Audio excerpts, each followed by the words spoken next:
Hey guys, welcome to Verse of the Day. I'm Brandon Hathaway, the preacher at the Westside Church of Christ in Owensboro, Kentucky, and I am sorry. I'm sorry.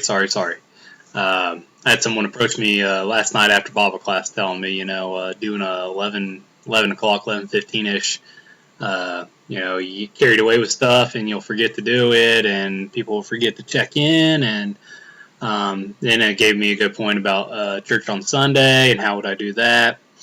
And sure enough, I just got carried away today and had to go get some stuff outside the house, and I got home, and then so we just totally forgot around that time, and so I apologize.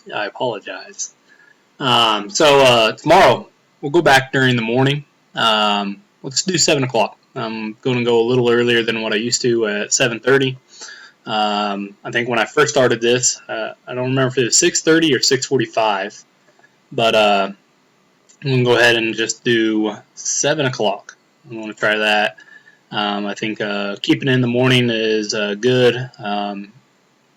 That way I know I got it and I get it out of the way. Not to get the Bible out of the way. I've been studying the Bible, but I just forgot to do the verse of the day. So let's do 7 o'clock tomorrow is when I'm going to try to do it, and hopefully that'll work and work out for everything else. So besides that, I'll go ahead and do a verse for today. 2 Corinthians chapter 10 and verses 3 through 6. 2 Corinthians 10, 3 through 6. So if you're reading along with me here, it says, "For though we walk in flesh, we do not war according to the flesh. For the weapons of our warfare are not carnal, but mighty in God for pulling down strongholds, casting down arguments, and every high thing that exalts itself against the knowledge of God, bringing every thought into captivity to the obedience of Christ, and being ready to punish all disobedience when your obedience is fulfilled." And so Paul starts off this letter, verses 1 and 2. He talks about the boldness, and then he talks about the weakness, and the difference of in person and his writing. And so as he gets to here, he kind of brings out how the warfare is. And so though flesh may look a little weak, and being strong and bold still. And so we read these verses here. We walk in the flesh, but we're not warring according to the flesh. We're in this world, but we're not of this world. Again, that spiritual mindset that we're supposed to be having. And so he goes into our weapons of warfare are not carnal, but mighty in God. The Word of God, the Bible, the sword of God. You read through Ephesians chapter 6, and you read about all the armor of God that we need to be putting on, and wearing a helmet and shield and breastplate and shodding our feet, and the preparation of the gospel that we're supposed to be putting on. And so that's all spiritual things that we have to be prepared for. And remember that it is a spiritual warfare.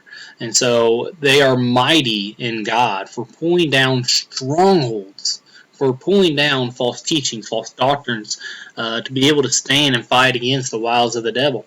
And so, as it brings out here in verse 5, casting down arguments and everything that exalts itself against the knowledge of God. We have everything we need.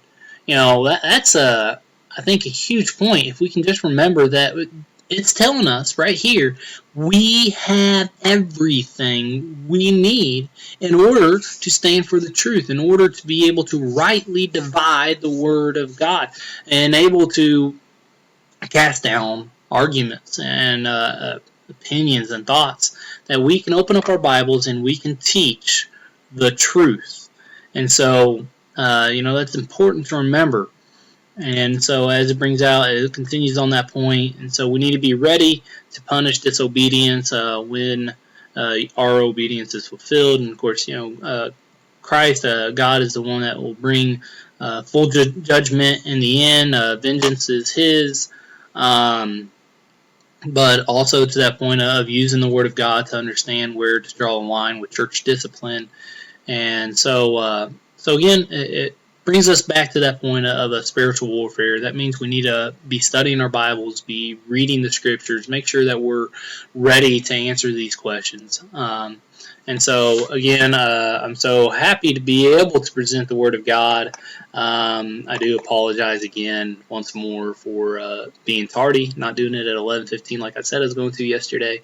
But we're going to go back to the mornings. We're going to go ahead and do that in the morning. So try to do them around 7 o'clock, and that's going to be the time frame that I'm going to be shooting for. Hopefully that time frame will work out fine with everything else that I try to do in the mornings. So thank you again for joining me. Thank you for all that you guys are doing and spreading the good news and willingness to study the Word of God. It's encouraging to me too. So I hope I'm encouraging you. Thank you again, and Lord willing, I will talk to you in the morning. So thank you. Bye.